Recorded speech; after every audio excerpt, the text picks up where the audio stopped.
My parents threw a lavish 21st birthday party for my sister, leaving no money for my 18th. But the birthday party I organized turned into a disaster for them when I told the truth. Hello, everyone. I turned 18 2 days ago, and this is what happened, perfectly illustrating why my life is a mess.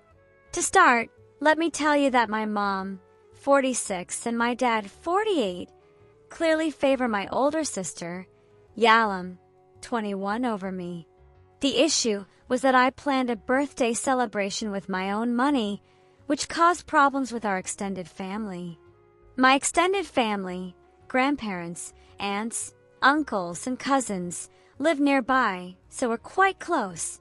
In our family, every child turning 18 gets a big celebration as a milestone into adulthood. My sister had hers, and I expected mine too.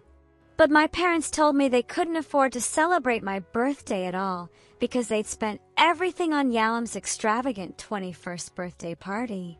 She'd already had a grand 18th birthday, but she felt the need to outdo our cousin, who celebrated her 18th a month before Yalam's 21st.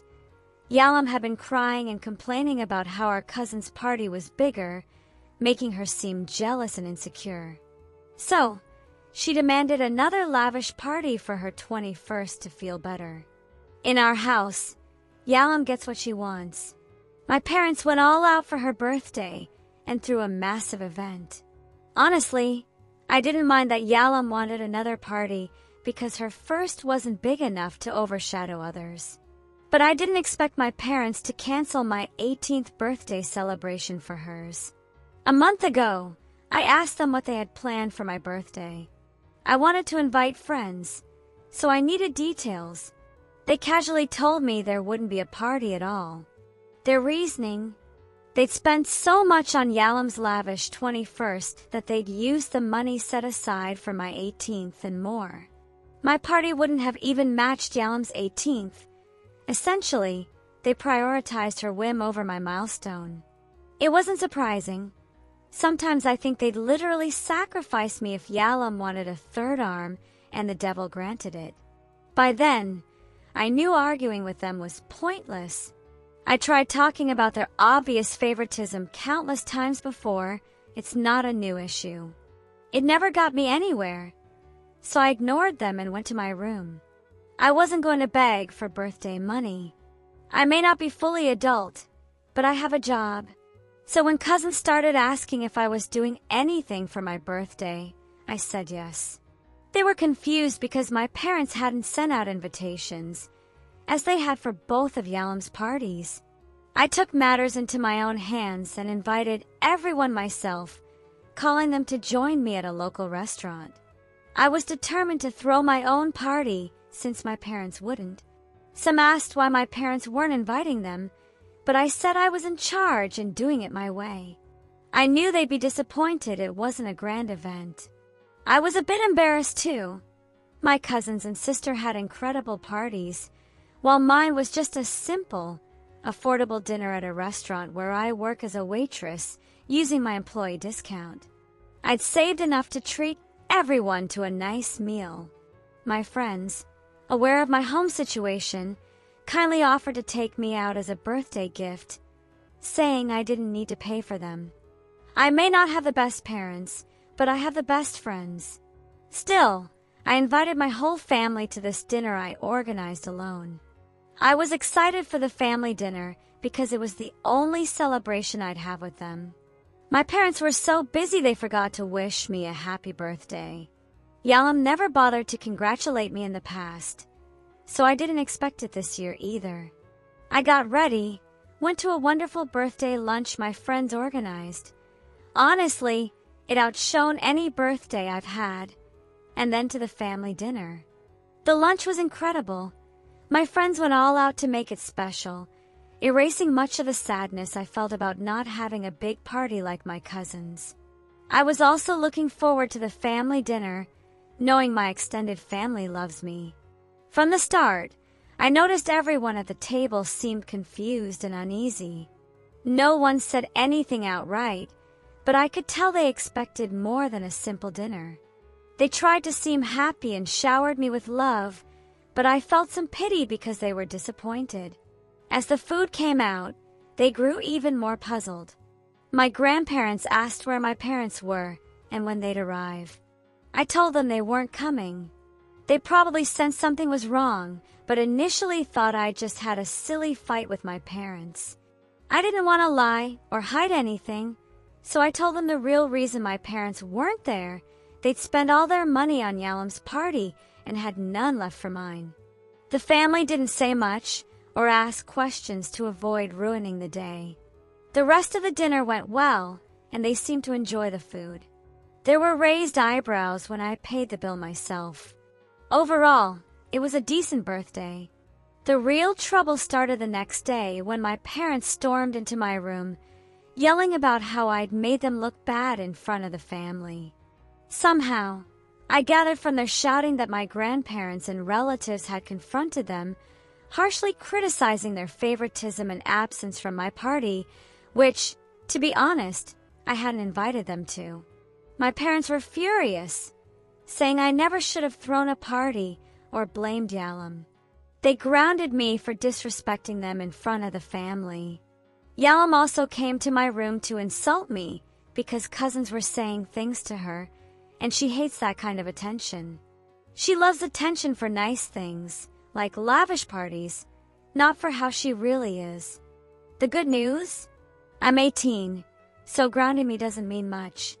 They also called me selfish and entitled for complaining to my grandparents about how they did nothing for my birthday and focused on giving Yalam what she wanted. I wasn't going to lie or skip my birthday just because they loved me less, or maybe not at all. My friends know about this and offered me a place to stay if needed, so I'm not scared of my parents' threats. While I didn't intend to make them feel bad, I knew my party would raise questions. If they didn't want negative attention, they shouldn't have thrown Yalam such a lavish 21st or could have saved a little for a small party for me. But since they didn't, I wasn't going to sit in my room all day. I did what I had to, and if that clashed with their reality, it's not my fault. I just wanted a small celebration with my extended family. Now they're blaming me for making them look bad. I talked to my friends and family, who say I did nothing wrong and don't deserve their anger. But my parents and sister are driving me crazy. Cousins my age have been messaging me, asking why my parents did this, wondering about their hidden reasons for favoring Yalam.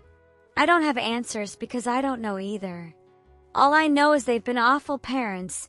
I'm 18, and this will be an issue as long as I live here. I have my friend's offer, but I don't want to use it unless absolutely necessary. I know how tough it is when guests overstay. Since I have no college plans, it's not like I'll leave soon. Edit. Many of you have messaged and commented. I can't reply to everyone, so I'm adding details here. Some correctly guessed Yalam is the golden child. I didn't know the term until people pointed it out. After researching, it fits her perfectly. I don't know why my parents are like this. I have no answers for those asking what I did wrong or why they treat me this way. They've always favored Yalam in every way. To those saying I'm wrong for intentionally excluding my parents from the guest list out of spite, I ask, so what? If I did it to shame them, it's nothing compared to what they've done. And to those saying I'm 18 and paid for my own party, exactly that's what I did. I guess my parents and sister aren't unique. Comments show many people feel entitled to mistreat others but cry foul when called out. Thankfully, they're a minority. They twist things to make me the bad guy for wanting a birthday party like everyone else in the family. My parents didn't even remember my birthday until the family said something. I didn't even get a belated happy birthday. Yalam commented that she doesn't eat at trashy bars anyway when she heard. I know it was malicious. She thinks it's low class because I work there, not because it's a bad restaurant. If I'd invited them, would they have come? If they did, it would have been awkward, not fitting our family tradition. They'd likely have told me to cancel, and lie about being sick to avoid celebrating. Either way, they'd look bad, and it's not my fault. Update 1. This is just to clarify my thoughts and talk about everything and nothing specific as requested. I'm addressing the positive comments from people fed up with parental favoritism. Thank you. It's comforting to know there are more good people than those like my parents and sister. I grew up thinking the balance was different since 3 out of 4 in my family were like this, leaving me hopeless. I was raised to believe parents shouldn't be questioned. I tried expressing how neglected and sidelined I felt compared to Yalom, but my parents always yelled, calling me ungrateful, selfish, and entitled for saying they weren't doing enough. By 14, I knew their favoritism had no legitimate reason. I thought maybe they couldn't help hating me and loving Yalom. As a kid, I cried a lot about it, always where no one could see or hear. My parents don't like when I cry. They find it annoying. When Yalom cries, they rush to give her what she needs, like another party. It bothers me that my telling the truth makes them look bad, but instead of seeing their actions as the issue, they scapegoat me. I read that term in a comment, and I'm using it. Over time, I stopped crying and became numb to it. I'd be lying if I said I felt nothing, but it hurt less. I'd been bottling up those feelings until I posted here. I cried a lot that night. The hurt had built up, and I needed to let it out. Your kind comments and support shocked me in a good way. I may be numb to the unfair treatment at home, but I'm not emotionless. I've been reflecting on how truly unfair my parents have been, analyzing it from different angles. My parents still treat me coldly, thinking they've grounded me.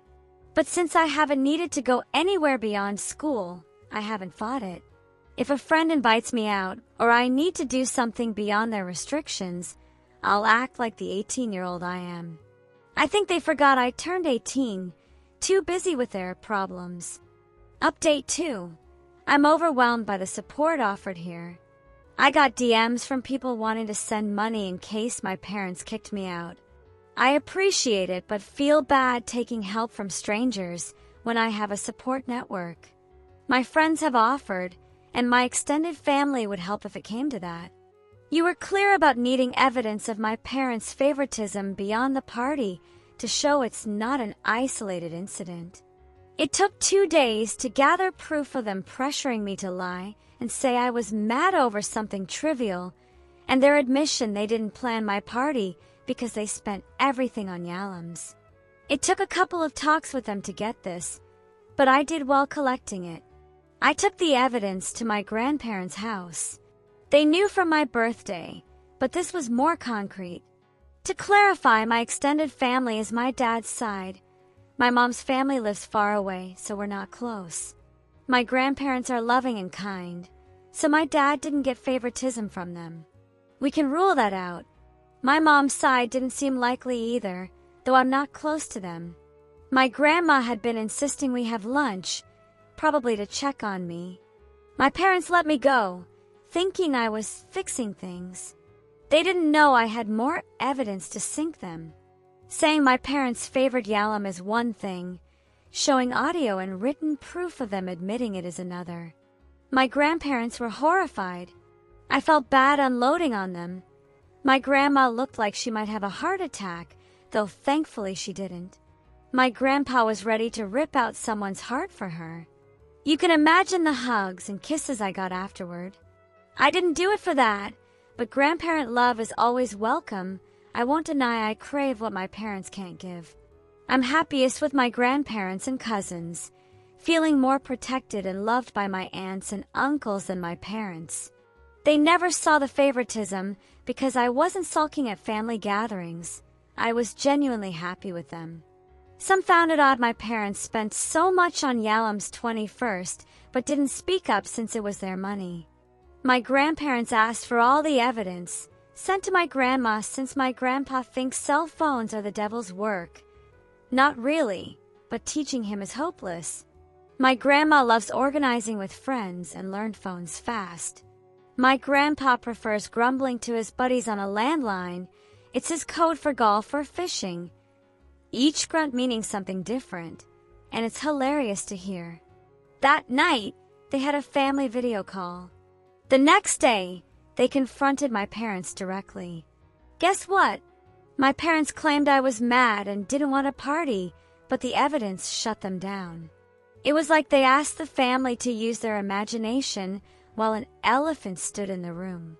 Current situation. This post is already too long, so I won't detail what happened next.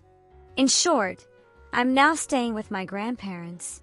They offered me a place to stay indefinitely after talking this morning. I jumped at the chance. It's Saturday, so no school tomorrow. I took a day off work, knowing things will get worse. I don't know what my future holds. College was never my plan.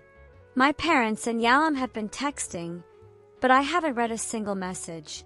I'm letting my grandparents handle it as they want to. Update 3. Sorry for being absent for weeks. I knew leaving would add fuel to the fire with my parents, but I didn't expect a wildfire, earthquake, and tsunami combo.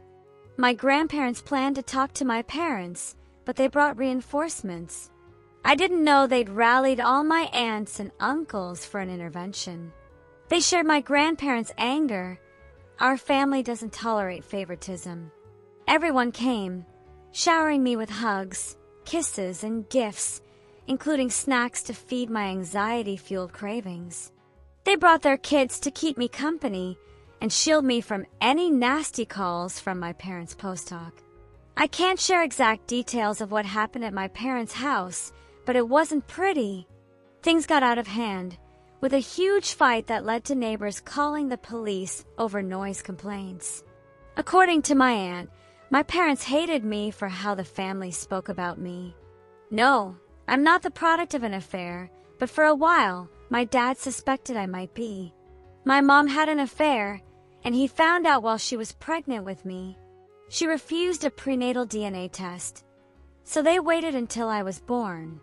That time was hell for the family, with my parents nearly divorcing. Yalam was affected by the drama and fights. After I was born, a DNA test confirmed I'm my dad's daughter. But by then, too much resentment had built up around me. My parents patched up their marriage and went overboard, assuring Yalam they loved her and the family wouldn't break. They started associating me with that awful time. My mom remembers how terrible her life was while pregnant with me.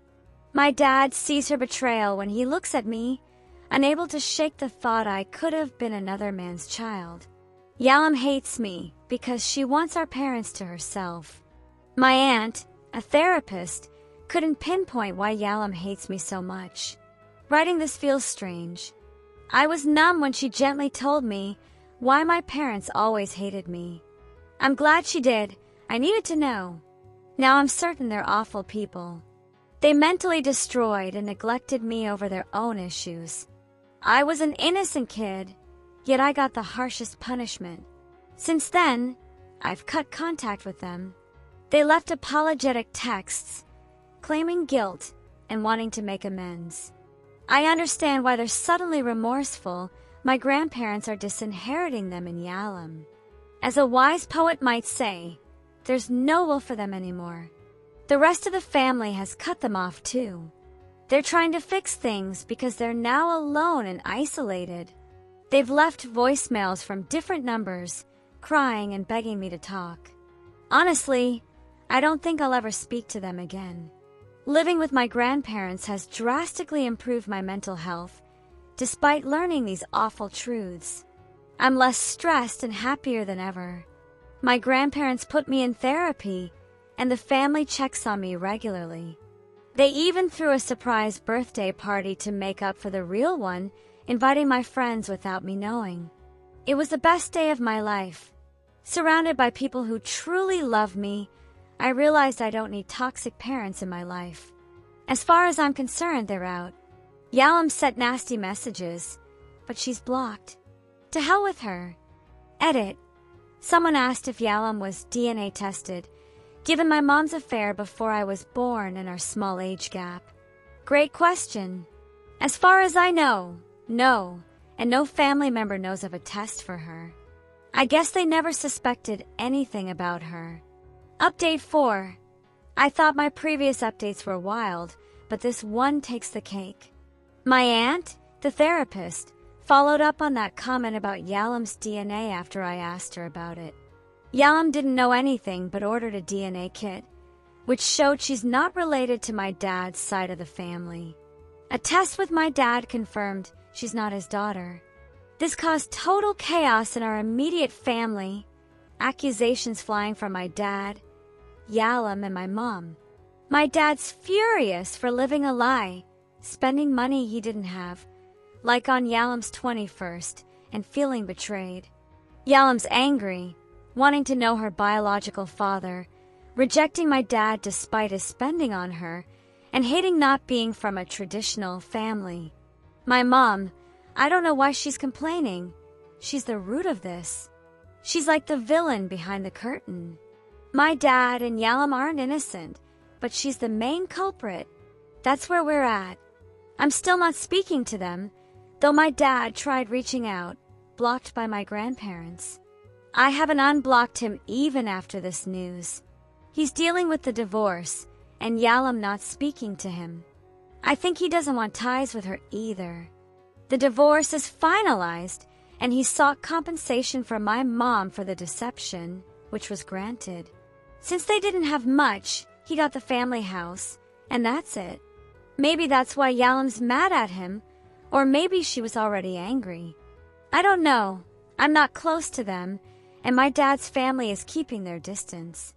Yalam was already living alone and isn't speaking to my mom, from what I know. Her resentment comes from her bubble bursting. She thought she was the best, with the best things and parties, but now people see her as the product of an affair, the last thing she'd want. My mom's back with her family, far away. Her parents support her, but barely. They're letting her stay until she's on her feet, only because she's their daughter. They're deeply disappointed, but pity her as she has nothing else. She hasn't contacted me, and I don't expect her to. As for me, my grandparents offered to pay for college, thinking money was the barrier. But my grades aren't great, and studying was never my thing. I could apply to schools matching my grades, but I'm not sure college is for me. I've got a new job and I'm saving to move out. I don't think I'll ever have a relationship with my parents or Yalam. From what I see, some of them don't want one either, and that's fine.